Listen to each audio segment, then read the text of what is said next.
I believe in free will. I believe that free will is necessary for love to exist. So you bring up actually twice in here that in heaven there cannot be free will because there cannot be sin, and that's something that I've actually struggled with just for years. Like you're bringing up a strong argument. Yeah. Yes. That's pretty strong. A strong argument that I have no answer. How do you kind of get around it though? I don't. Still working on it. I don't have an answer. Well, don't give up. Just say you're still working on it. I can't get around the fine-tuning argument, so we're even. It's a very strong, and you have to hear it twice in two different ways. All right, I'll take a point. Yeah. All right, you get that point because you conceded. Yeah. On page 90, 91, number 251. Just want to know what people feel about that. 251. Well, can you read it to us? Sure. Almost half of all Christians in the United States think Jesus' death was unnecessary. Allow me to explain. Everyone is born with original sin due to Adam and Eve's disobedience to Yahweh found in the Garden of Eden. 44% of Americans do not think Adam and Eve are real people, and that the story of the Garden of Eden is fictional. If Adam and Eve didn't exist, original sin did not occur, and there is no fallen nature of humans. Therefore, if man is not fallen or a broken shrine, there was no need for a Savior. That author was brilliant. Is that strong? He had an epiphany. It's going to get torn apart right now. I have a question for you on that. I mean, is that what the research said? Because I mean, it's not a logical. Did I cite my source on that polling? Yes. I think you did. Yeah. Because the thing is, most people probably would not follow. It's a legitimate train of logic. Yeah. But I'm not sure all these Christians who say that Adam and Eve didn't exist would necessarily, for that reason, say that there's. Well, I go on to explain why, even though they self-identify as Christians, still they can't be. Yeah, I still stick to that one. Yeah, okay. I still hold to that one. I was just wondering if the people who said Adam and Eve are not historical are, for that reason, think that Jesus' death was unnecessary. No, I'm not saying they think that. I'm saying I used my own line of logic to come to that. You know, the reason that this is... I mean, it's a line of logic, but I'm not sure that the average person on the street would have followed that all the way through. I was going to put on my believer hat for a second. That even if Adam and Eve were not literal human beings, the story is meant to convey the issue of original sin, wherever it came from, and to help people understand that. But wouldn't you think the Bible would maybe want to include why we're all fallen? Well, it's huge. So I do believe that Adam and Eve were real historical figures. So, but my point is that you don't necessarily have to believe in them to believe in an original sin. Just like he's saying, I think that you could Adam and Eve been Australian stromatolites instead of Homo sapiens? I think you would have a problem there. Because then I'd kind of be with you. I think you have a problem there theologically. But my whole point is just that I don't think I follow the logical argument, but I don't think that you have to believe in Adam and Eve to believe in original sin. That's original sin was just Jesus in the New Testament. Go ahead, Tilden. Original sin was just there, and it just he's saying it was. No, it could have been something else. Doesn't Jesus reference Adam in his fall? Doesn't he often do that? I mean, it's apparent. That's why in the beginning he says they were male and female, so he does kind of. Yeah, the Garden of Eden is key. If you don't accept that, you can't accept. Well, here's the problem: is if you have death, disease, and suffering, and we have thorns 65 million years ago, we have dinosaurs eating each other 150 million years ago. If you have death and disease before the fall, you got a real problem, because if death and disease is the natural order of things, like you're saying, the atonement is not necessary. I'd like Jim to say that one more time for the record, because he sounds like Ken Ham. Can you go ahead and say that? What did I say? About the original sin. Repeat that. Everything goes back to the Garden of Eden, to Genesis. Well, it does.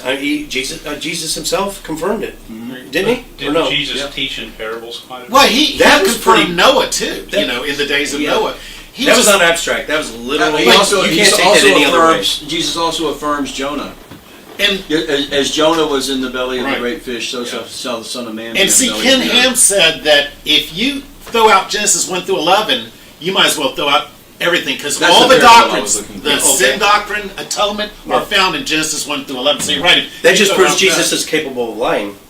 I don't think he turned. Well, he's a man of his I don't times. think He didn't know any better. created wine out of water on a wedding day either. So I think he is capable. He of didn't. lying. He believed in Noah. I mean, nobody believes that now. We're going to take a break in a minute. Let me do an easy one. Sorry, so Let me do this. We're going to have to take a break in a minute, but let me do an easy one just in light of helping if there's going to be a second edition.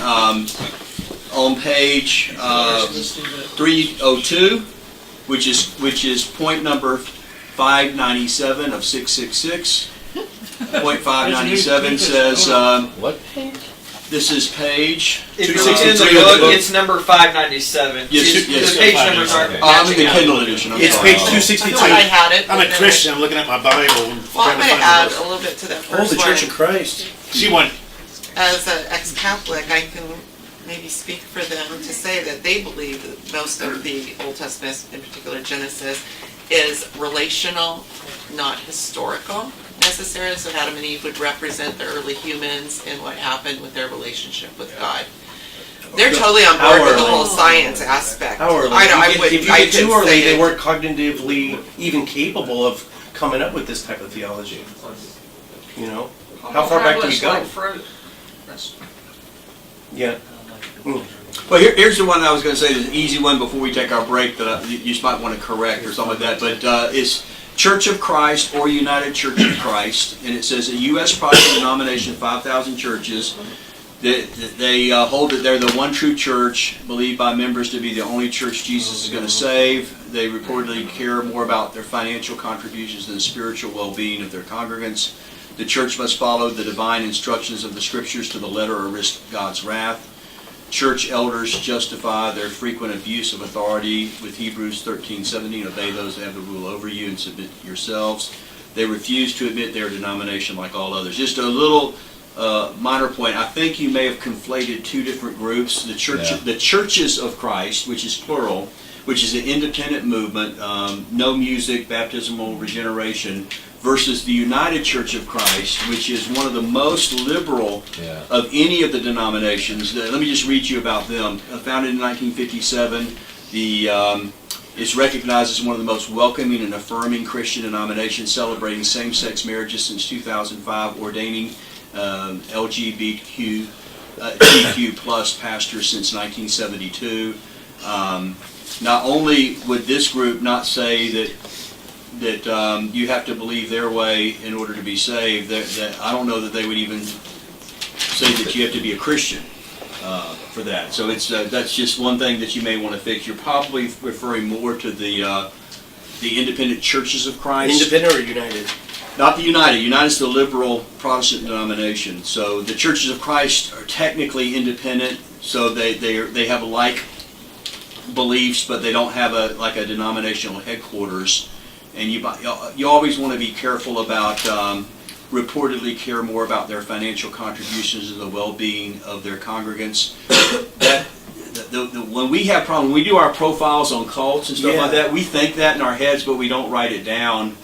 Because why not? It implies that you're able to read their hearts and know their motives, and then there would be a God, wouldn't there? Well, you could cite your sources through literature that they've put Well, out. if somebody admitted to that, but it's very hard to look at what they do and say, I know what they're thinking when they do it. So, and that's what you're implying You may not know motive their at this motives. point. Yeah, you mean you know their motives, right? Oh, that's The fast. written isn't word it? versus knowing somebody in person. You don't know the motives. Exactly. Exactly. So, Which item or page number was it in the book? It's your Page 262, number 597. 262? 597, yeah. number 597. The Churches of Christ, that's the Campbellites? Is that That's the what you're talking Campbellite. Well, both of them have indirect Campbellite roots to it, but one of them extremely liberal. And not only is their way not the only way, Jesus isn't the only way, and The Assemblies Jesus of may God, not even be the a way. Well, I had the to fact check Assemblies of that. God You and get the a point. Campbellites used to be more or less one tradition, and they split. But this is how hard it is to do it. This is what I do for a living. I wrote that book, the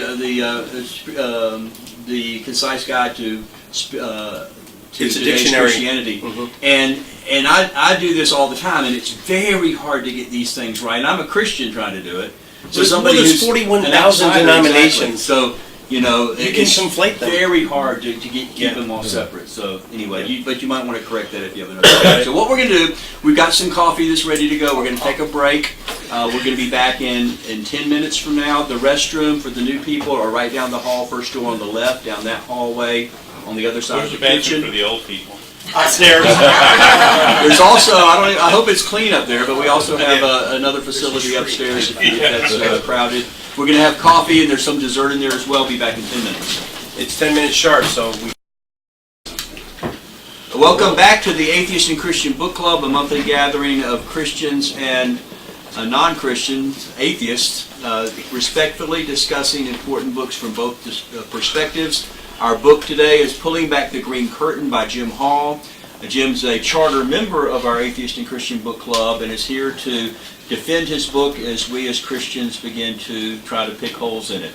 So, and I've asked you already, but with the camera, has it been a pleasant experience so far? Not too bad? Better than expected. I was nervous, not because of the crowd in here, no offense, but I'm nervous because of once this hits the media and it goes to my channel, it'll be a part 1 and a part 2. I'm nervous, intimidated about getting picked apart by my fellow atheists, like what I should have said, what I shouldn't have said, how to say it. That's what's got me concerned. But yeah, it's been very fun. And it's, but for me, it's the other side of that. You know, I'm of course the Christian part of the Atheist Christian Book Club, but when I put it out on our website, apologetic site, I will always get at least some, not a lot, but I will get some criticism, and why are you friends with atheists? You know they're the enemies, and why didn't you tell them that they're going to hell or something like that? So just for you probably are going to hell, but that's probably not, in my opinion, the best way to start a conversation. One of the things I do like about the club, for me, I think that the peals of laughter just answered your question. One of the things that the club does for me as a Christian is, and I've said this before, but I know we have new people. All my ideas sound brilliant in church when you're in the echo chamber and everybody likes you and believes the same way you do and they're all on your side. When I'm at the book club, I better have my best game on, and if I say something that I can't back up, you guys call me on it. And so it's intimidating to me sometimes, but it helps me, I think, to be a better thinker. I think Jim has changed over the 3 years that I've known Jim, but hopefully I've changed too in the 3 years I've been a part of the club in a positive way. I'm still a very committed Christian. I don't think we've had any conversions either direction that I'm aware of. Full on, no. But we have had some. Hey, you did raise a good point. Even tonight. As a Christian, I think Justin said, I really don't know the answer to that. And that is a valid question. It's not a superficial question. It's a good question. And it's something that I still need to be working on. And I hear that from the atheists sometimes too. That is you raised a valid question. Let me get back with you on that. I never knew that you've had detractors in your comment section saying that you shouldn't even you're becoming. I consider us tight. Like great friends now. And I know there's a verse in the Bible about being unequally yoked, or Brady's exploded. Well, I don't plan to marry you. Right.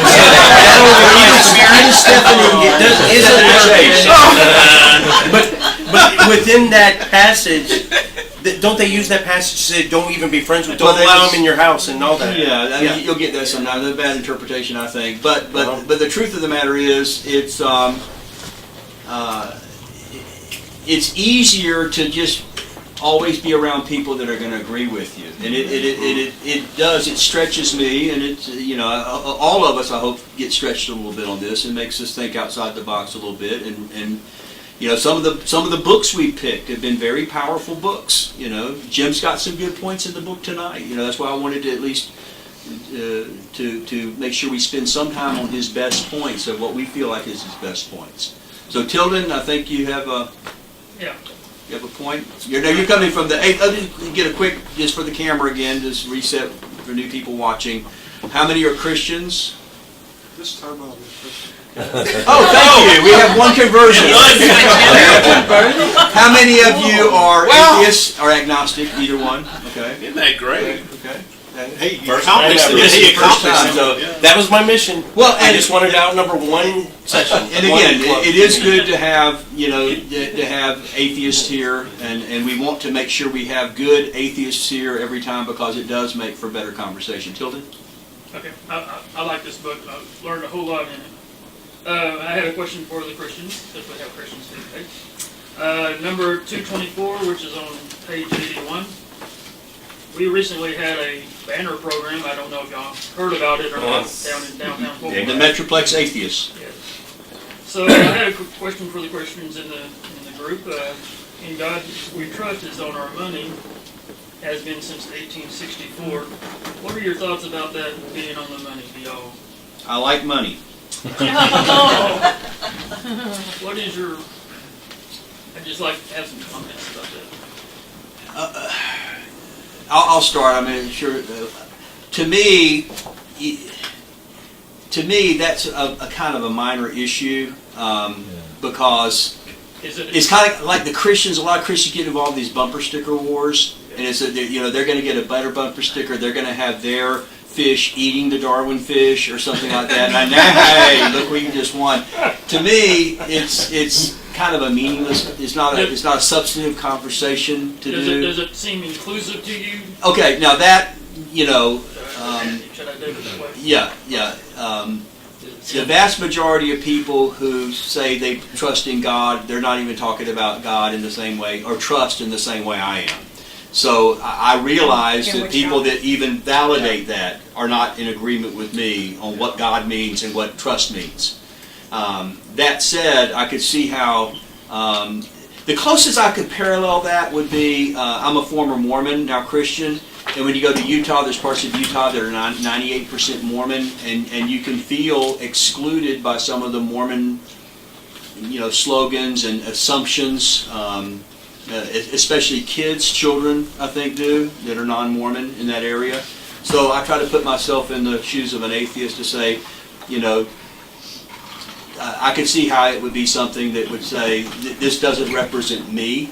So the banner, for those that are watching that don't know about it, is the banner. This is produced by Metroplex Atheists just last month, and the banner, how did it read? In No God We Trust. In No God We Trust. In No God We Trust. And so the response of that from Christians so far has been Vandalism. Christians did that? Yes. Yeah. Did you get a final? Can't we blame it on the Muslims? Someone took credit for it, for at least two of them. Okay. And his Facebook is all Christian, so.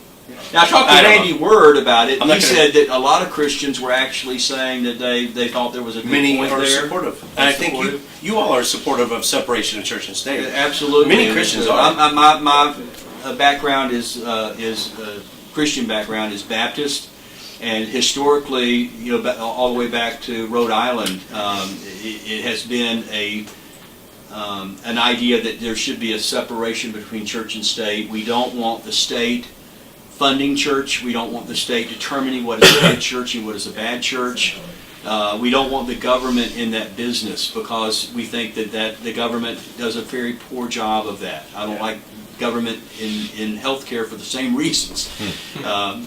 It's like you mix the worst of the post office with the IRS, and this is what you wind up with. But we can all agree that there's a big difference between Chick-fil-A putting Bible verses on their cups or Whataburger putting in God We Trust on their windows and In God We Trust on the back of a squad car or in a public school. Right. Yeah. We know there's a difference there, right? Yeah. One thing if it's a private company and they want to do that, but when the government is involved in something like that, it does imply that that's the position of all the citizens of that country. And 23% of Americans disagree, so why not include us all? Can I ask you a real general question?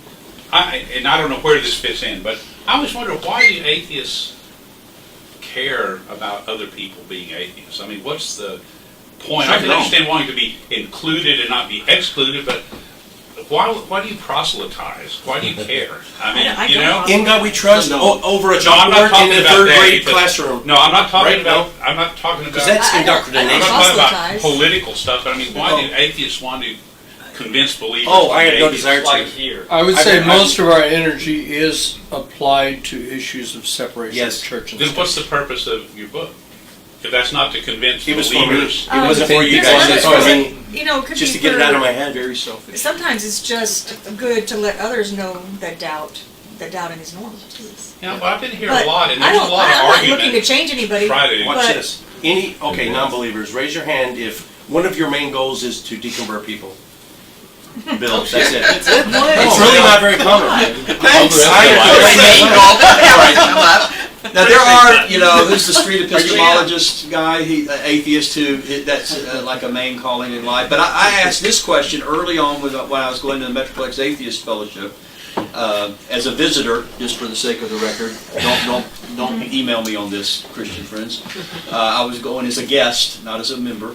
But should you, if Christianity is not true, if the belief in God is not true, should you just let people go on with their belief in it? Or should you try to get people out? And I got that informal survey there at Jay Gilligan's. It was about half and half. Some said, "Oh, what's the harm if that's what you need to be to try to live a good life?"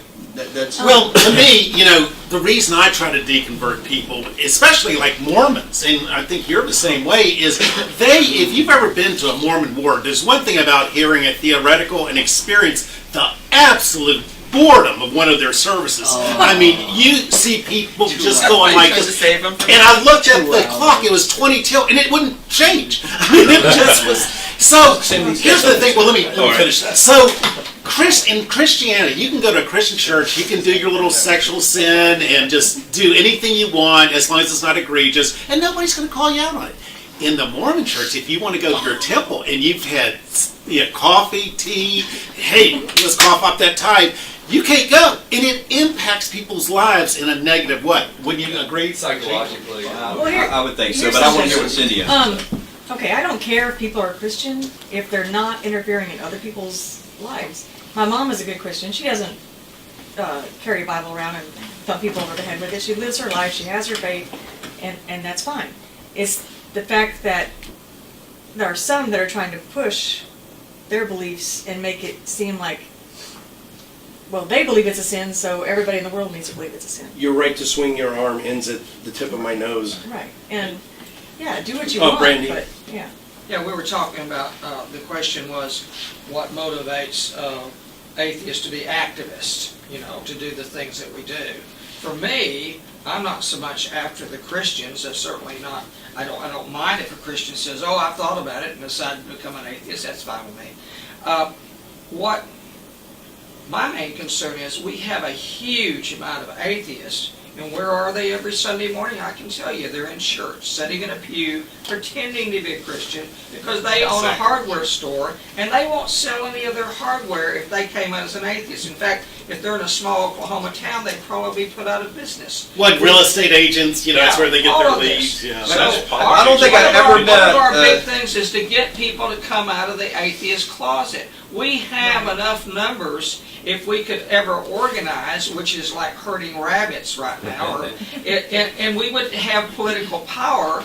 And I don't mean political power to ram our beliefs down other people's throats, but just to protect ourselves from an overly aggressive right-wing party trying to push mottos. And Here's another thing. stuff. 40% of them. Let me say first of all, do atheists ever have problems with hypocrisy? Never. Illustration and point right there. 40% of the U.S. population believes the Earth and universe is 6,000 years old. This isn't any small mistake. This is a huge. I'd have to challenge you on that one. 41% believe in angels. I don't know about the age of the Earth Well, one. the thing is, it's just no small mistake. The universe is 13.7 billion years old. I mean, it's just insane. And they believe Jesus is coming back very soon. I mean, and that has real world consequences. If you think the world may end in 20 Yes. or 30 years, you don't care about conservation efforts. You don't Like care James if Watt the world's- during the if Reagan the world's administration. heating up. So there are real world consequences Let's hear some Christians, to some too. common Christian beliefs. Now, not all Christians believe that we're an imminent. About 30 or 40% believe he's Yeah, right around the corner. And I just want to clarify real I think quick, he's already I done. don't object if you proselytize, I was just curious why you would. Because we're trying to educate you. Just to be clear, I didn't want you to feel like I was judging. Just I have no like desire. Jim's trying. Well, you're You know, trying to separation of educate. church and state, yes, but deconversion, no. We've been doing the channel almost 3 years, and I gotten 2 emails. It was a pure deconversion. I got them, and they bring a tear to your eye. Well, they would bring a tear to our eye, but you know, I was maybe. But yeah, it's only happened twice that I know of through our channel, and you know, we've got 500,000 views. So I'm not expecting it, and I'm not looking. That was not my intention when we started the channel. Okay, thank you. Well, one reason I don't hide my atheism anymore is because the first time I doubted, I thought I was alone, and that I was very, very wrong to doubt. And with More the internet accepted now. being there, the second time I started doubting, I realized I wasn't. And you know, for other people, you know. Yeah, what she said, we would want people to feel encouraged and know they're supported if they are doubting. Jim, a good thing that atheists many times protest is 10 Commandments monuments set up in courthouses or in front of high schools, etc. Yeah. They just put a 10 Commandments monument in one of the new malls. It's an old mall that they regenerated, and the owner said, "We're going to put a big 10 Commandments monument I think right they here in the center." can legally do that. Yeah, It's of course private they can. property, yeah. Atheists would never protest that. It's private property. The owner of that mall said, "We're going to put it." You'll never see it. There's so many places you can put up a 10 Commandments monument. We never protest. And Conrad just Like in front of churches, you can put one out in your front yard. You can have a skywriter ride it. You can put it on a billboard. There's so many places you can put it up For that the we rec- wouldn't protest. But where do they always want to put it? In the courthouse. for the record, if the power structure ever becomes flip-flopped, I'll be and if my fellow non-believers ever try to pass any type of legislation that would take away your right to worship in the way that you choose, I'd be in the picket line with you. Right. Well, I appreciate that. You're an ethical person. I completely believe you when you say that too. Just knowing you, I completely believe that. And That's the just part. everyone here, like, I think that you should encourage people, because I think that we shouldn't be living a lie and hiding ourselves. Right. Yeah. Like in China, where the Christians have to practice in their own homes and they could be persecuted. That's messed up. Right. Yeah. Although Yes. we will tax the bingo parlors. Oh, yeah. Tax on We would. I think Well, the churches should be taxed, we could though. still keep them non-profit, but they get special. Churches, you guys get special privileges on top of being a 501c3. Oh, anyway, we can go into that later. I would tax the church probably, but not to the full extent, same as a business. Tax-free housing. And all Yeah, that see, stuff. that goes away. That's gonna go away. It's the book publishing. This is the music tax-free property, industry. I bet you. It goes on and on and on. Sure it is. It's not just a church. This is tax-free property, right? No, They we become pay property corporations. tax You do? on it. Yeah. Oh, okay. It's churches only. Only churches. Oh, this and- isn't and considered only a where church? you actually worship. Oh. This is an educational nonprofit 501c3. So we have to pay full property. In fact, we pay the highest rate of property tax. Business, personal is the rate we pay. Wow. Okay. Oh, wow. You can get Who has another question? You got 160 of them. I got one. Only For, 139. this is James has one. I'll give you this afterwards, by the way. you want. No, anyway, this is kind of in the spirit of your book, because you kind of just boom, boom, boom, boom, boom all over the place. On purpose. Yeah, for sure. Okay, here's a couple of boom, boom, boom things there. Okay, golden rule you cite from different places Yes. and all that.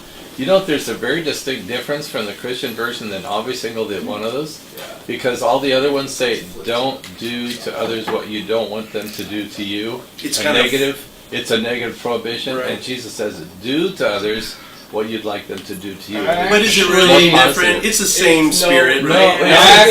it's a little bit different. Actually, Yeah. the Yeah. principle of reciprocity Yeah. and It's there. mutuality Yeah, has it's been here. stated Right from several different angles. Sure, but what I'm pointing out is Including that eye there's for an eye is a Yeah. version of reciprocity. I just want to say, Treat me how I non-believing wanna be treated. ethicists will say, And that can be very Jesus different. turned this on its head, and it was a major leap in the field of ethics. That doesn't mean it's true. Just by the or rewording anything. of reciprocity. It really does. If you really think about it, it really does change. From me just saying, like, well, I don't want Daniel to hit me in the back of the head, so I'm not going to hit him in the back of the head. That was the same. To saying, that was the same you know, sermon. Whenever Daniel is hungry, when I'm hungry, I want somebody to feed me. I need to get down and feed him. Doesn't mean it was necessarily original, but with all of those specific quotes, it was a flipping on its head. It's a huge difference because it's a call to action. The other is a call to non-action.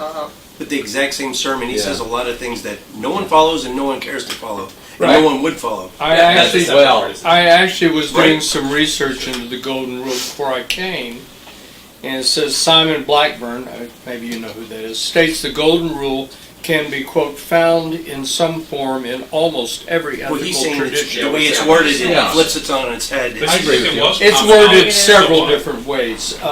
From there's a gradation from but try and the find very another one positive. that's a positive one.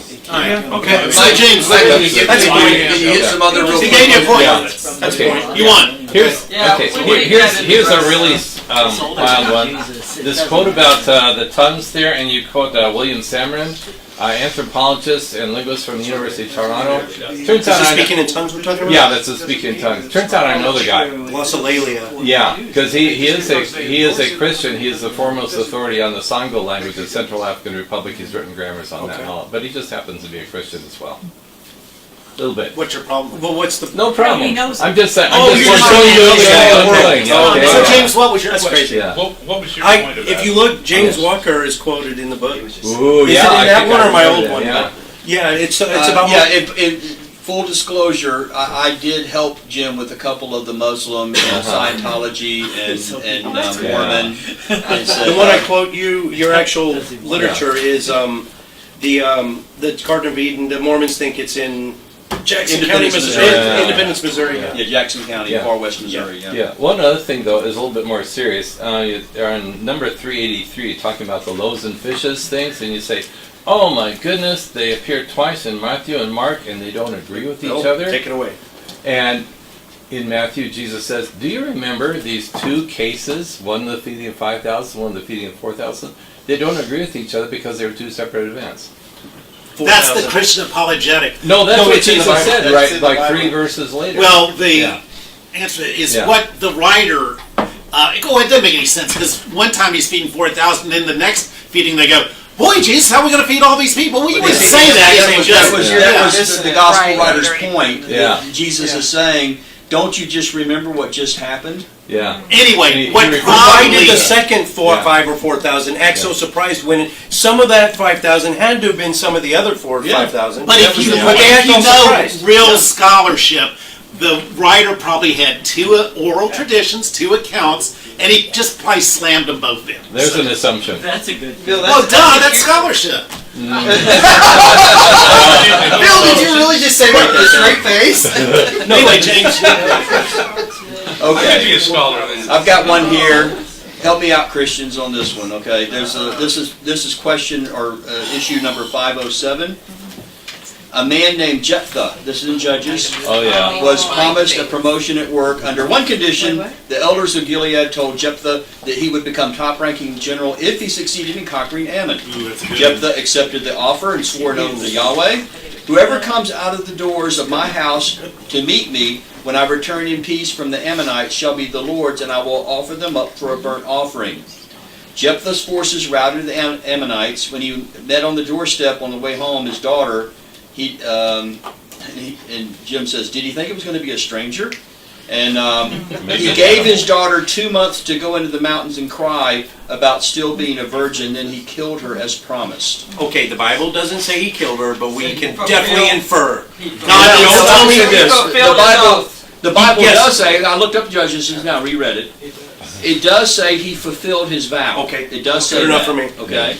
Now, the question becomes, was the vow to kill her or to dedicate her to the Lord? Was it being used as a dedication? James, you're not. Now, that's one of the questions the commentaries bring up. Oh, okay, that's not what you're bringing up. But Because you would not resort to that kind of gymnastics. Yeah, you do also need to know that most of the Bibles that put this in there, the Bible makers, as they do the chapter headings, the translators and stuff, they usually head this chapter up Jephthah's foolish vow or Jephthah's tragic vow. And what the majority Christian apologetic on this is that Jephthah, A, should have never made the vow to begin with. That was a sin. But to keep it's a much bigger sin.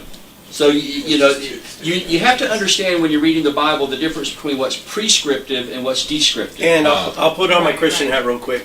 That makes sense. He might have just beat the Ammonites anyway.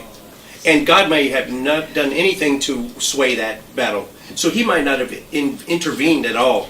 And so in he some was giving this translations, vow God to God, says, and then he just killed his daughter for no reason. Yeah. That is possible, but the way it's worded and the reason it's in the Bible is to show his dedication to the Lord, and it heavily implies that Yahweh did sway that battle.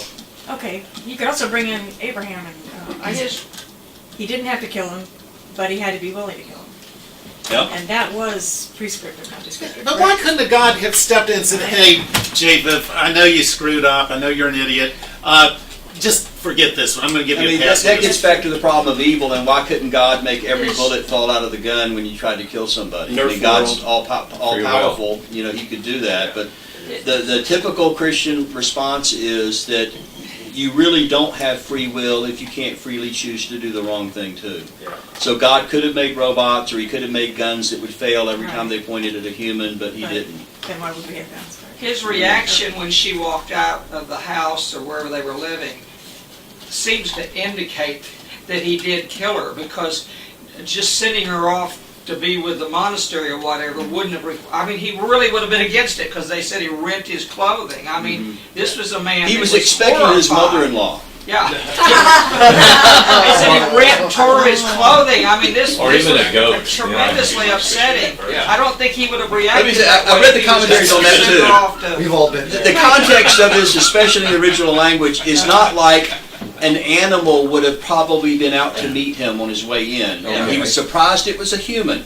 No, this is a common thing when returning from war. The family would come out to dance and celebrate with you. And so, in fact, one of the commentaries I read said that the better translation would be, instead of sacrifice whatever, it should have been whoever, which is what you use. Some translations do say whoever, not whatever.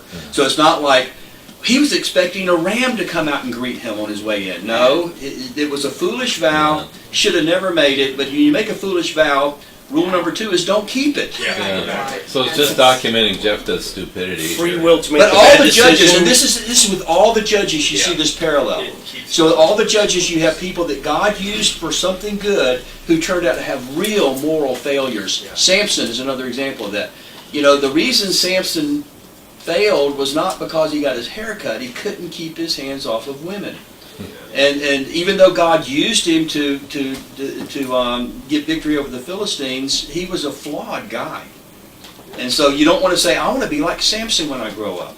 You want to say, God, one of the ways, this is the way this doesn't come out like... point, we don't know what her name is. Says. It's all poor father. He had to fulfill his oath. And the Bible doesn't even give us her name. We're given the ability to falter and to fail in order to give us free will, but it says nothing to the 6-year-old in Africa that's dying of hunger.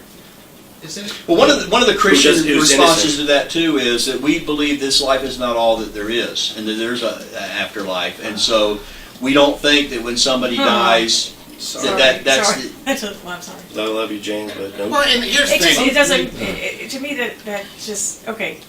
But that the problem of It's just suffering like, and the problem of evil. it's just like is a murderer gets away with it. So he lives 60 years. He's a murderer. He dies, and then now we find out. Well, I wish we could have punished him for that. Well, no, we don't believe that the punishment's ended for him just because he escaped in this life. Yeah, but on the other hand, if he repented, he could go to heaven. But in the same vein that I've admitted the fine-tuning argument is my Achilles heel, James has admitted to me that the problem of evil and suffering is his Achilles heel. Here's the thing. If you look on number 422, 422. you raise 2 points. If our religion is the one true religion, how come 70% of the children are going to hell?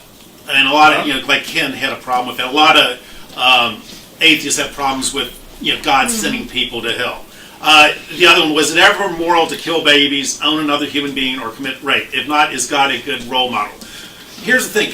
What the Christian apologetic is, if God is sovereign, if he's in control and he wants to go and blot out a village and kill the donkeys, the children, and whatever, that's his business. You know, you really don't have any say in the matter. So what the Calvinists tell me is, if you have a view of God's sovereignty, that God is in complete control, and like with Jacob and Esau, he decided to hate Esau and he loved Jacob before they were even born. So if you believe God is in control of things and he's the man, or God, then you really shouldn't have a problem with that. And the other thing is, what the Calvinists believe is that you're going to hell, you're going to hell. Oh, you're good, you're good. Well, and the people go, well, what about me? Why? How come I? It's like you were bound to hell anyway. So just shut up and let me be God. Who's the Calvinist? Oh, well, no, I've been having Calvinism rammed down my throat for 10 years at Todd Edgecock's group. Are you a Calvinistic atheist? Well, I can see. He accused me of that. I didn't get it at first, but it makes sense that. And if you listen to James White's video, and I'd like to read one of his books, by the way.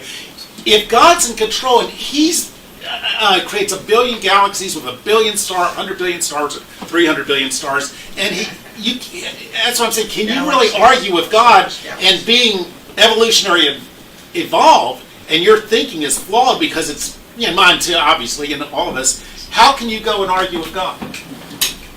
Hey, I'd like to ask the atheist a question. Let's just assume for a moment that God is real, okay? That all this is true. How many of you would want to spend eternity with him? What's the alternative? Well, we already know. Not spending eternity with him. Which is, yeah. Well, okay, if it's heaven versus the biblical hell, yeah, I guess I'd rather heaven. But if it's just spend time with God versus not spending time with God, well, hell is described as out of the presence of the Lord. I'm talking about like the fire and the burning. Well, in Revelation it says the eternal pain. It says you're going to be you, Brady, are going to be worshiping God 24/7. If there's good strong Wi-Fi, that's then I'll kind of my just point take out of the presence. Well, yeah, how can I worship a God that I don't? Yeah, would you even want to Okay, be there? if you go to even the best, most hippest church around, Hillsong freaking church in Australia, and you're just rocking and rolling, even after an hour it gets, okay, let's go move on. Could you imagine rocking with God for like 24/7? Worse than that is the Catholic belief is that heaven is the Mass. Until heaven on earth. That would be torture! Just kill me now. Stand up, sit down. Tilden, Brandy, Get your and I want to hear exercise. some more from Mike too, and we don't have much time, so. I call them light mass. That's Brandy, I have a different twist on that. Interesting people Wait, are. let's hear Brandy. I've said this to Christians before, and my question with them was, why do you want your theology, your God, to be real, and are so scared about my side of the story, which is we just die and that's it? I said, if I'm right, 70-80% of the human race are not tortured for eternity. That's a good situation. That's good news. My personal opinion is I would rather just die and not exist than get to live in paradise forever if it requires even a single little Muslim girl that was born in Mecca to burn forever. Well, you know what, Brandy, what Tertullian said, one of the church fathers? One of the great benefits of being a Christian is you get to see. Yeah, you get to look across and see people tortured. I know. Tilden, we're going to get a great thing to see. Real quick. Don't tell me, well, you guys won't enjoy that. Idea Oh, not them. It's not a spectator sport, first of all. Yeah. But hell, That was one C.S. guy's Lewis, C.S. Lewis, the Christian apologist, had a theory about hell. He said that he believes the gates of hell are locked, but they're locked from the inside.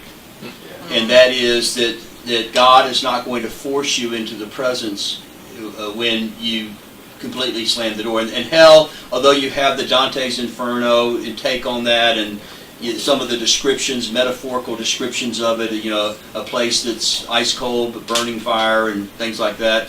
We don't know how much of that's literal, how much is not. We do know that the baseline definition of to be a permanently away from the presence of God. And from some of my atheist friends I talked to and asked them, if you knew Christianity was true, would you be willing to worship Jesus? And about half of them, more than half, would say, no, I wouldn't. That's what we call hell. Wait, what's your answer, Jim? Well, first off, if it's the lock's on the inside, once you're there, it doesn't matter, because once you're there, you don't get the opportunity to change your mind. So I don't believe that the lock on the inside thing. His question. We're running out of time. I want to hear more of Mike's. objections, and Tilden, hit it, we gotta go Yeah, fast. this there. Okay. Page 88, 247.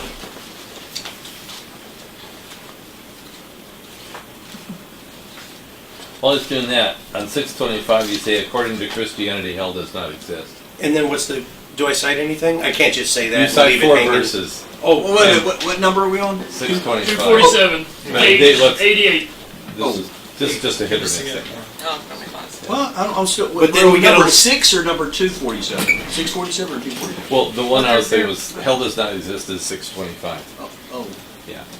And none of the 4 verses. so I So just, what I is just it? make that statement, but Yeah, then you I just, yeah, the those scriptures don't verses, back it up. verses see that don't kind of. match. I do that on purpose, where I just throw out one Okay. little quick sentence, and I know you're probably on the Yeah. toilet when you're reading this, but it gives you the opportunity to go do some homework. I've got So a note on you that. look at the reference, and then you can go and actually So you're crack helping open the people read their Bible. Bible. What does the verse say? So bring your Bible into the restroom too. Put that I on the didn't back make of the that toilet. note. 625. I did have a note on that. Let me Yeah. say what I think happened here. I did a short Can you hand. read the scripture? We're gonna have to read those scriptures then. You'd have to go back to it. I don't have time. Hang on, let me see if I can get my page. must not number. Can you sum up the gist of it? Yeah, the verses basically, going by memory here, talk about that if you're a non-believer, it's followed by death or destruction. It's either the word death or destruction. Right. I think what you imply is if you're dead, then there's no hell. Annihilation Or if is- you're destroyed, there's no hell. That's probably But I what it think was. the Bible teaches both, that there's actual physical death, but there's also a separate thing called hell, and so one doesn't preclude the other. Just because you say the person's going to be destroyed doesn't mean they can't also be in a punishment in hell. Our idea of hell, our modern idea of hell, didn't even start until Jesus came around, right? It doesn't really speak of it. Sheol is not hell. Or Gehenna is not hell, right? Gehenna is Well, hell. It's the garbage. there's the word hell It's more a limbo translated. state, right? No, It could be talking about the conscious afterlife or simply the grave. It's And so a the dark place where context everyone's tells you. resting and waiting for the Messiah, right? It's not a place of suffering, is it? Well, the Old There's Testament two shows. compartments. You have one for the suffering, and then you had one for the righteous. But that changed in the New Testament, yeah? Yeah, Well, after Jesus the himself said crucifixion. that it talks about the rich man and Lazarus being justified and being in what he calls the bosom of Abraham, the place of belief, and he's begging for someone to. First of all, he's asking for water because he's being punished in this place. Then his final request is that somebody come back and warn his brothers about this. And Jesus said that that's not going to happen because if they don't believe the law and the prophets, they're not going to believe that somebody rose from the dead either. Okay, Tilden, Page 88, 247. 88. we were just there. What do you got? Uh, Well, don't read the whole thing, that's Yeah. long. Just want to know what the... Oh, vicarious redemption, scapegoating. I think, without even reading this, I think I was going down some line of logic about how before, in the Old Testament, scapegoating looks a lot like what they did with Jesus. It almost looks like a parallel. Like the way you would cast all the sins of the community onto 2 goats. You sacrifice one, you send the one out into the wilderness to die of starvation. And it was a way of redeeming the community. And the way they do it sounds a lot like Jesus being, that's why Jesus is called the Lamb, right? Or he's the scapegoat. Parallel, yeah. The Thomas. Oh, go ahead. Sorry. Oh, it seems to me like it's. Your point in here is it's repulsive. No. It speaks to me that That's what this the is. Jesus story might be made up. Yeah. Arguably the most vulgar and immoral tenet in the Bible. Yeah, that's not what this point necessarily is. What? Arguably the most immoral tenet, vulgar and immoral tenet in the Bible. I crimp Hitchens a little. He said it Vicarious differently. redemption, yeah. We have the same sentiment that Yeah. if you don't take responsibility for your own actions and the act of putting on Cindy and she's willing. I'm in prison. Again, I'm channeling Christopher Hitchens here. He says it a little bit differently. I'm in prison. She's willing to take my place in prison, right?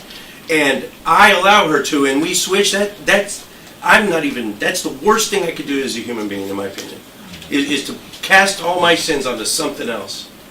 Maybe a better parallel is somebody throwing himself in front She's of a willing to bullet do it for too. Does somebody it make her else. divine? I don't. Maybe a better parallel besides That's that not is really somebody the question. throwing himself in front How of, does taking a anybody get gunshot for any- somebody else. Yeah, my fellow Marines, a lot of them didn't come back. They were Yeah. willing to put Why? themselves in front. See, that's a Would- little bit. Could you see a parallel. situation where you love your brother in combat so much that when the guy fires the gun, you jump in front of the Happens all the time. Forgive You know how many medals Well, of honor is are that- awarded for jumping on grenades? I know, but would that be would that It's a be parallel. vulgar and immoral to do that because you took the bullet meant for someone else? But on the other hand, Jesus was It doesn't just gone absolve for you. the There is no weekend. sin nature, so it's not a good. Yeah, It's it's not a kind of good. a rescuing thing. You'd let her It's an spend honorable 3 days in That's prison what a for you, wouldn't savior you? is. What's it? Exactly. I said Jesus was Yeah. just gone for the weekend.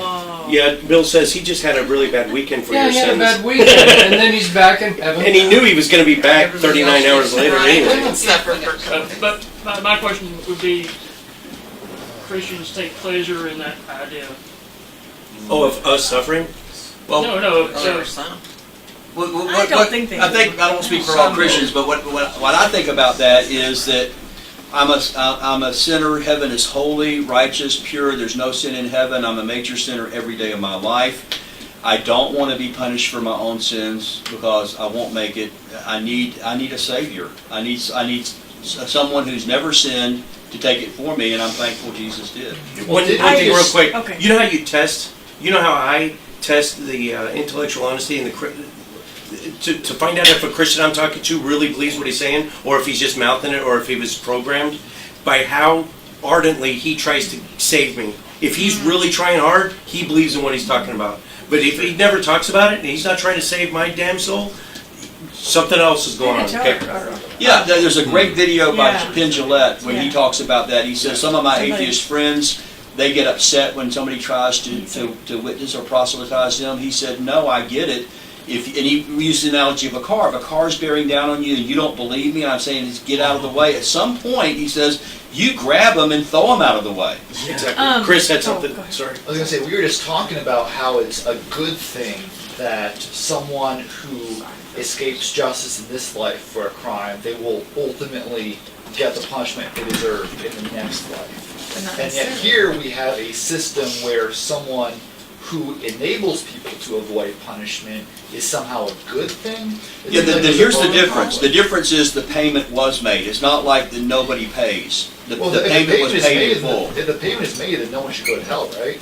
It's been paid. Well, if it's, yeah, well, whatever the conditions are of that. So if That's I why say, there's no hell. if Terms and conditions apply. terms Yeah. and conditions, if I say, okay, I'm Same gonna here. pay for all the sins, you give me $5 and it's gonna apply to you. Well, you didn't pay your $5. So if Jesus said that everybody's guaranteed heaven because of what I've done, that all roads lead to heaven, then I would say you were right. But although there's enough virtue in the atonement to pay for the sins of everybody on a million planets, he said, broad is the way that leads to destruction, many there be that go in there. Narrow is the way that leads to life, and few there be that find it. So my point would be, although Christ died on the cross for all of our sins, relatively few will benefit from that. Because Jesus But does set is up the that all- conditions. What about Is that our fault, or- blasphemy against the Holy Ghost? I don't The recommend it. unforgivable. I know, but That's unforgivable. And that's- we've all is that- done it. Is that unforgivable? Do Yeah. most of the Christians Everyone, believe that it's everyone in this other room has already Okay, done that, so well, we can I- be saved anyway. I think what that means is, and to me, the understanding of what is the unpardonable sin, the key on that is all other sins would have been forgiven except this one. So just forgetting what's said after that, what do I think is the one sin that's not going to be forgiven? Murder? Well, no, I think a murder can be forgiven. Adultery? I think an adultery can be. The only sin is going to be not receiving Christ as Savior when the Holy Spirit is convicting you of sin, righteousness, and judgment, and instead of embracing that forgiveness, to blaspheme the Holy Spirit and say, no, I don't want it. That was the one sin. You could have been forgiven for all, but not that one. When you say there's enough atonement for everybody, but then how come there wasn't a better communication method to reach everybody? Well, we got the book club. I'm talking about worldwide. I'm talking about worldwide. Are we getting There's close to end? 7 billion, only Because, $1.5 billion for Christians. Yeah, I know he we've loves got to- 10 more minutes. I got someone here, he's an atheist, he doesn't care, he's bored off his butt right now probably, but he doesn't care to be here, he's only here to support me, but he's here, he lives in Dubai, he's my brother Jason in the back, so, yeah, thank you for coming, Jason. spot, man. Is there anything you'd like to say? I know you could care a tinker's cuss about this, but is there anything that on your mind that you'd like to say? Okay. I'm just giving you the opportunity. You were on. Well spoken. Didn't make a liar out of him. He's the type that says, show me hard empirical evidence, or I got other things to do. But that's okay. I mean, everyone's got their... I thought you were describing me. I was about to. Yeah.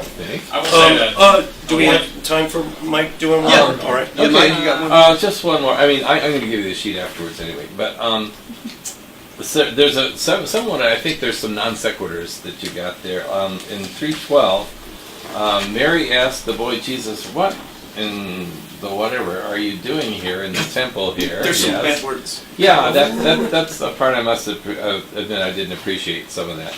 But then it says, so she must have forgotten all the events of his birth. And I thought, that doesn't quite follow. Okay, here's Yeah. where I was. Yeah. And offense, well, Yeah. unintentional offense can only be taken, never given. I wasn't meaning to offend anyone, but Right. this was completely... First off, I'm talking to atheists because this is my Right, audience. Second, this is how I talk, so I'm just going to talk. Right. I was a Marine and for I'm not 21 years. making a major point about Yeah. it, but you brought it up. So I love you, but I don't care that you're offended. Okay. All right, right. all right, so Well, so here's where I am on this. Speech, yeah. Okay. Free speech runs the fix. There's 68 things that the risk you're of not offending. really supposed to say in public, and those are arbitrary words, and I don't agree with it. Words are just words. It's the intent behind them. Right. Anyway, So- where I was going with this, correct me if I'm wrong. All right, so Jesus, we don't know anything about him from age 12 to age 30, right? We agree. Right. We don't know anything about him. Not in the. So over on this side, he wanders up with all his extended family up to Jerusalem, and then he just then they're going back home, right? Yeah. And then in the Bible, don't they get quite a ways away, like a day Yeah. walk? Yeah. And then they finally realize, where's my 12-year-old? Yeah. Which is kind of messed up in itself. Then they have to double back, and then Mary shows up at the temple and teaching the rabbis the law and everything, right? Jesus is. Well, asking What questions. did I say? Yes, Mary. Yeah. Mary shows up and sees Jesus. Right. Oh yeah. Yeah. First off, she saw the angel Yeah. when she was giving birth. She saw all these divine things. She talked with the Lord, right? But then she shows up and acts like in the verses she acts like, what is this you're doing? She should have known what was going on. She should have known he was divine. And he says that. And she acts all surprised. He said, "Don't you remember? 12 years ago when this angel came and these magi and all One this?" of the themes And of she the acts like- Bible Yeah. is that humans are typically resist. We have short memories. You have the Exodus where God miraculously parts the Red Sea, and 10 days later they're complaining because God's not going to be able to save them. So, and I find this in my own life. So I don't. Yeah. I think I should know better, and I really don't. I have two more quick ones if I can, real What do you quickly. forget? This is number 621. 621, which in the Kindle is on page 271, but it's point number 261. You're staying in the New Testament, I like that. Okay, 272. it says. Oh God, I'm sorry 621. for the language. Men control your appendage, or it will control you. And the quote here is, "Every man should know how to possess his penis in a holy way." Now your footnote says, penis is often mistranslated in the New Testament as body or wife, but the actual translation you're implying is penis. Now, All right, so it's I in took 2 Koine years of Greek. Greek, okay, and I looked Thessalonians. up the word, okay. It's skuos, and all the lexical definitions. It technically means a vessel or something holy. It's often used of a clay pot that holds our, we're our holy vessels. James, I'm about to pull a Christian tactic. Context. The way you read it, it's definitely your genitalia. That's anyone that's reading this would know that they're talking about controlling your sexuality, right? No. It's suggesting that you get a wife. It's not. How do you read it then? Okay. Every man should know how to possess his what in a holy way. Right. The vessel. The best you can make is try to make this into female genitalia. A vessel. It's something that holds something. So Is that a Trump quote then? Okay. Now that said, let me just say, I saw a theme that disturbs me in the book. And the references to male genitalia, I went ahead and searched, okay, through the whole book. And I've used every one I could think of optional slang terms for penis and female corresponding parts. Did you know how many times this comes up as a theme in the book? Oh man, this is okay. bad. This is Brady. I think you write down the numbers for me. Do you have it? Now this does not count. How many times does it pop up in the book? Now this does not count the word genitalia because we're not Strong's exhaustive concordance in Jim's book. But Jim, in reference to both male and female genitalia, 36 times. So there's only 666 like points, and so over 5% of the points deal with this in some way. What's the word? I am fishing for a word, but I wrote this to be a little what's edgy? No, edgy. Provocative. Provocative. There you go. So I did kind of insert a little provocateur into it. Yes. Okay. And then I have one more question. We can see that by the artwork. This sells pretty good around the holidays. I don't know why, but I barely sell 2 or 3 copies a month, but around the holidays it sells pretty good. So, okay, my primary focus was just to get the rattling out of my head, but it actually makes a little money. And yeah, so it might be a little sensational. I admit. All right, you get a point for that, Brady, because it's a little sensationalist. Just a personal thing, since I'm a Baptist, but this is number 629. And I've got to refer to this because it hits close to home. Baptist. Baptist preachers are the only ones directly called by God to preach. Total immersion in water is the only way to baptize. Only ordained Baptist preachers have the authority to baptize. There's a couple of little points on that. It's the local church that has the authority, not the pastor. So anybody that's a member of that church can be asked to baptize. Did I cite my source? Not on this one you didn't. Apostasy is impossible. I wouldn't say that. Most Baptists do hold to the idea that if you receive eternal life, it is eternal. Yours. You're not a Southern Baptist. You are Southern Baptist. That's my ace in the hole. Right. Is that part of the Baptist convention when they go? Yeah. Now, here's another one. I got one final point on that. One point before that. Closed communion. Visitors and non-members of the church are not allowed to receive communion. That's almost universally not true amongst Baptists. Really? There's a difference between close communion and closed communion. And then there's open communion. Open communion is anybody who says they're a believer, or anybody. If you're That's atheist, the American you can take it. Non-American Yeah, more than would be that way. Then you have close communion and closed. Yeah, close is the majority of Baptists, especially Southern Baptists. Anybody who professes to be a believer, regardless of denomination, are free to take communion.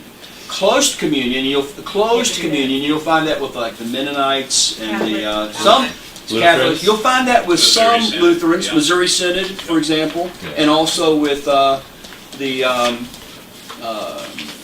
some independent Baptist churches would also hold to this. You have to be a member of the church. I'll take your word for it. You get a point. Okay. Now, but this last one is I really want to talk about here.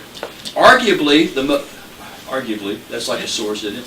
Arguably, the most narrow-minded and bigoted of all the Christian denominations. Now, I just take exception to that. I'm not sure exactly how you formulate your power rankings. Is that saying we're on Baptists? My parents were Southern Baptists. I might have a little bias. Okay. I'm not sure exactly how you formulate your power rankings, but I could probably provide you a list to show you that Baptists shouldn't even be ranked in the top 10 of most narrow-minded. Of all what? Christians? Denominations. Of all Christian denominations. Okay. I could give you a lot worse denominations to show. We're not talking about. We can all agree Islam's top of that heap, but yeah, if we're just talking Christian denominations, all right. Okay. You probably can. So that was a tongue-in-cheek. I'll just give you one point for that. I'll take a half point on that. Denominations that have any influence. Have any influence. Southern Baptists would be right at the top. They publish, they're reported on, they have many churches. Well, just a disclaimer, most people in a denomination do not necessarily know the tenets of that denomination. You know what I'm saying? Whatever is the published doctrine of a church. Shouldn't they, though? They should perhaps, but most people was that go to lazy as church a have a general We idea. know all our tenants. We definitely. There is no. We know all our tenants. What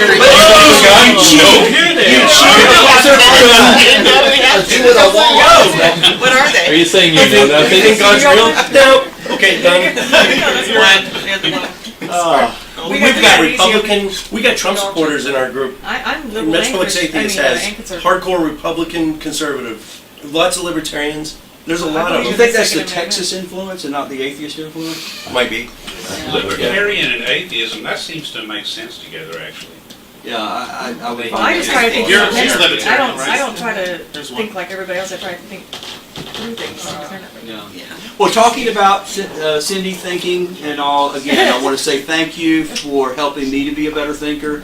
At least I strive to be a better thinker. You give me things to think about for sure, and your book would Can I be do one some of those plugs? things. Let me do some Yeah, plugs. let me close out and then I'll give you Okay. the final say on that. So I did want to remind you that about the club. Please put this on your refrigerator, hang it at the Starbucks or whatever, and remember that our next book club is going to be September 6th, so we'll be looking at having John Loftus, who is a well-known atheist author, and Travis Dickinson, author of Stand Firm. We'll have both.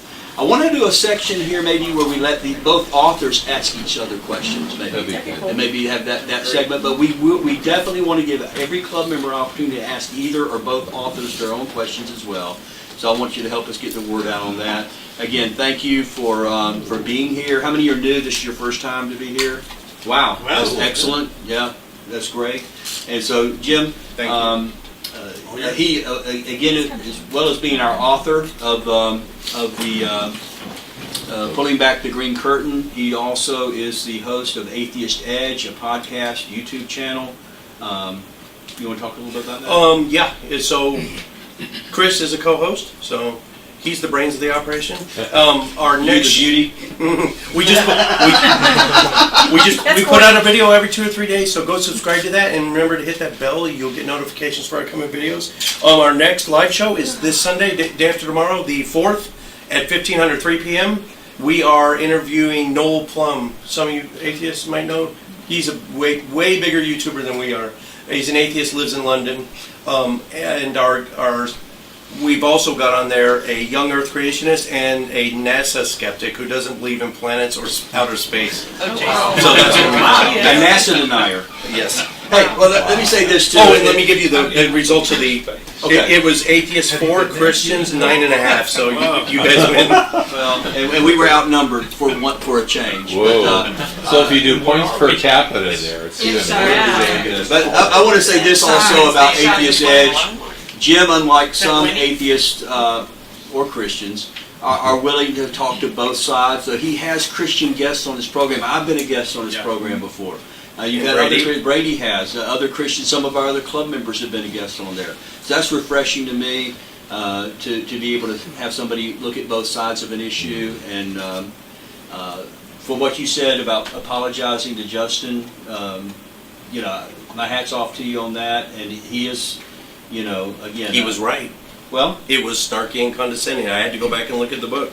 Yeah. That thing it's dripping with sarcasm. But can I say what I enjoyed about it? Can I say that I never ever fear and would look forward to talking to you one-on-one any time or with a group, and I would never feel like you would belittle me. And we both agree that the written word is different than someone's true nature in real life or on video. Now, Justin did tell me privately, I guess it's okay, is it okay to tell this publicly? That you are one of his favorite people at the book club on either side of the issue. And so my thought was, does that include me? I didn't say that, but so... One of, he said one of, not... One of, yeah. Okay, one of, so I hope I'm at least in the top 10. Names. Yeah, not naming any of the names, but anyway, so, but this is part of what my whole goal, and I know I speak for Bill too, our atheist co-founder of the book club, that this is a place where we not just are friendly, but we are friends. And I think that is something that we have been able to accomplish. Thanks for being here, especially for the new people. Thank you for being here, and hope to see you next month. Good job, Jim.